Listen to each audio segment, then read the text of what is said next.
Okay, let's take a look at the basic rig that we use. Start with a standard 9-foot tapered leader down to 1x. Add a micro swivel onto the end of that.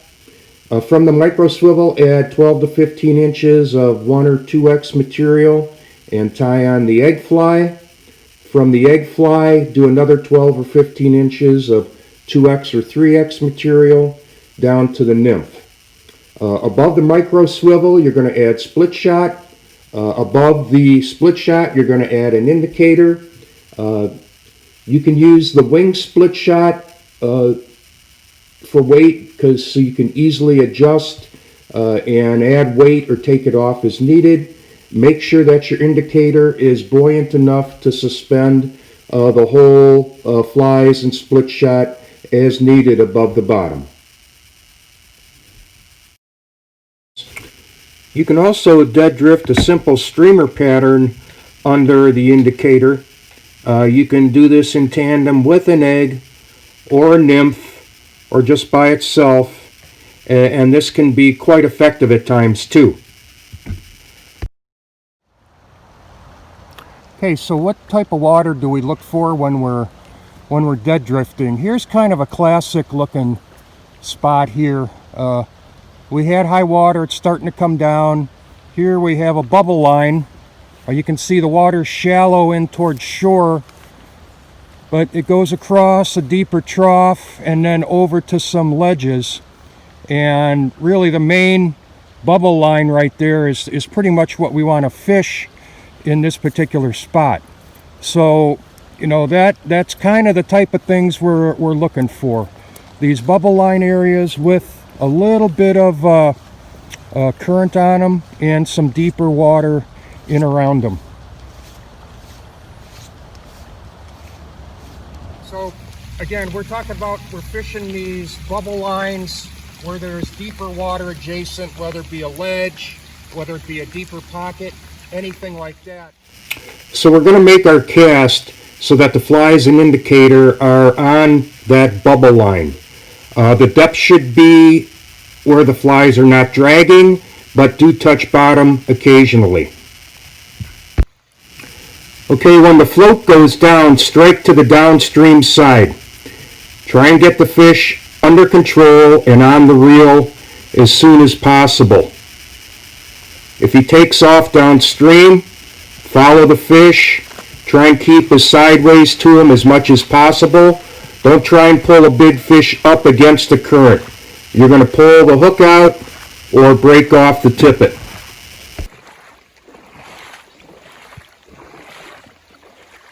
If the fish makes a run on you or is a distance from you, you can keep the rod tip high. This keeps line pressure off the water. But as soon as the fish gets close to you, do more side pressure again. You can just move the fish easier that way, and there's less pressure on the tippet and flies to minimize either break off or pulling the hook out.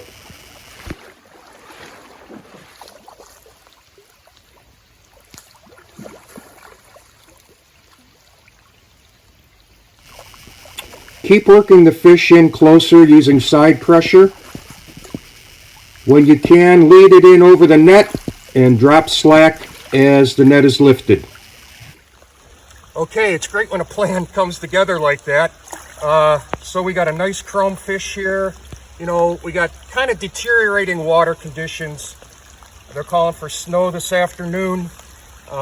Temperatures dropping. We know the fish are going to be parking down into the deeper holes. But, you know, to really dissect the spot, the indicator rig is really the best way to do it. We got a nice chrome fish, probably came in, you know, yesterday or the day before. You know, hit the indicator rig just the way everything's supposed to happen. So we're going to let him go back home and give somebody a chance to catch him, okay? Thanks. Going the wrong way. There he goes. You got it figured out now. Good deal. Okay, let's do a little recap of the rig we have there. Again, indicator rig, maybe not everybody's favorite way to fish all the time, but there's times where, like, this is the only shot you got, you know, and that's the way you have to do it. So What we have is, again, a micro swivel lead off the micro swivel, 12, 14 inches down to an egg fly. Then another lead off the egg fly down to a nymph. That fish hit a little black and white prince nymph, which is a really great fly. Again, I think that black-white contrast really draws their attention. So the adjustments we make as we're fishing from spot to spot or moving is the amount of shot you use. Okay, that's adjusted all the time. Distance under the float. Okay, so these are the two variables when you're fishing a spot. Okay, as well as changing the flies too. But if you have confidence in the flies, this is what you're going to be working off of. Okay, so basic indicator rig, relatively easy to use once you learn how to mend, catches a lot of fish. Thanks.